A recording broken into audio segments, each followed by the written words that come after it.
So tell me how we ended up here in your backyard, or how did you end up in your backyard, you know, as a farmer versus out in Viroqua or someplace? Right.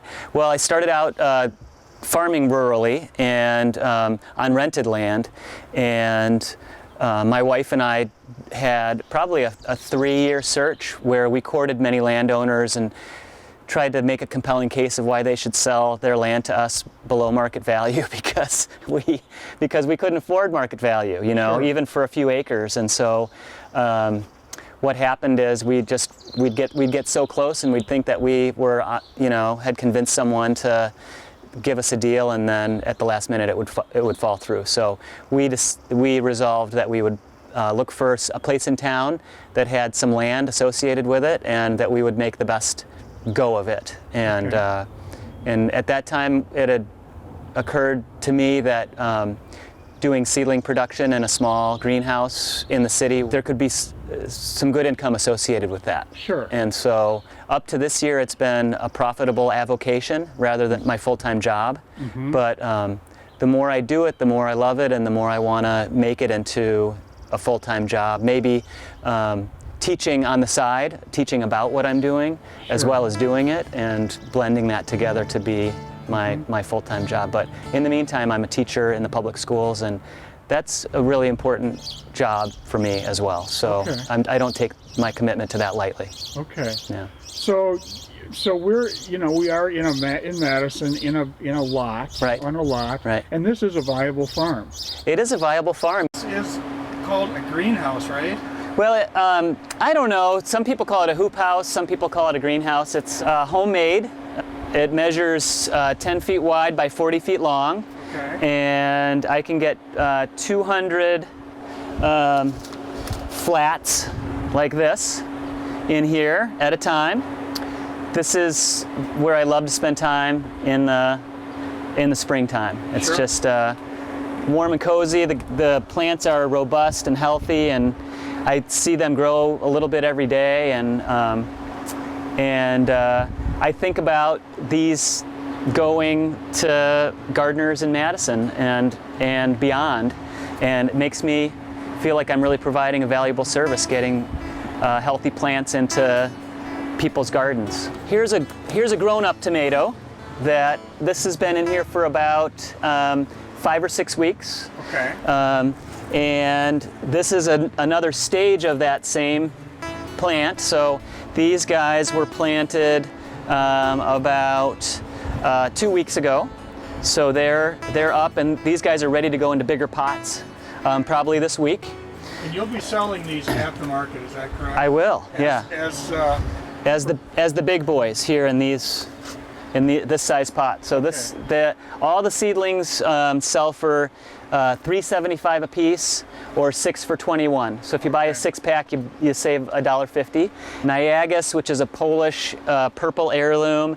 I have Rosso Sicilian, which is from Italy. Opelka, another Polish heirloom. I'm a French teacher, so I have quite a few French varieties. I have Ananas Noir, which translates to black pineapple. I have Jaune Flamme, which is Yellow Flame, which is a nice salad-sized orange tomato that is super sweet and is one of the earliest tomatoes. And then a lot of American heirlooms like Cherokee Purple and Brandywine, Amish Paste. Nice. Yeah, lots. So many. It's hard to remember all of them. But I would say probably 20, 25 different varieties of tomatoes. Right. And so coming on back here, we've got basil, chives, fennel, oregano, Swiss chard, chervil, lettuces, nasturtium, parsley, celery. Yeah, lots of good stuff. And Lots that's of good just in the hoop house. That's just in the hoop house, and so there's more that's growing in the ground outside, and then we've got quite a few other varieties that are hardening off in the cold frame outside. Great. Yeah, is an unprecedented spring. I know that I'm not the only grower that's really risked planting things early this year. So the garlic is something that is, I'd say it's pretty far along this year. It's planted in the fall and comes up in the spring of its own accord, and so it's pretty far along. Now, will you be bringing this to market? I will, in fact, yeah, if the restaurants don't buy it up before I have a chance. Is this what you call a cold frame? This is a cold frame. It does have plastic that can go over the top of it to protect it from wind or cold temperatures. And I've got this heater inside. If it gets real cold, then I'll turn that on. And then I've got this fan, which is right up against a small hole in the greenhouse that draws greenhouse air out, and just keeps this not as warm as the greenhouse, but a little bit warmer than the ambient temperature at night. So they go from the greenhouse to the cold frame. To the cold frame. To the market. To the market. To my garden. To your garden, that's right.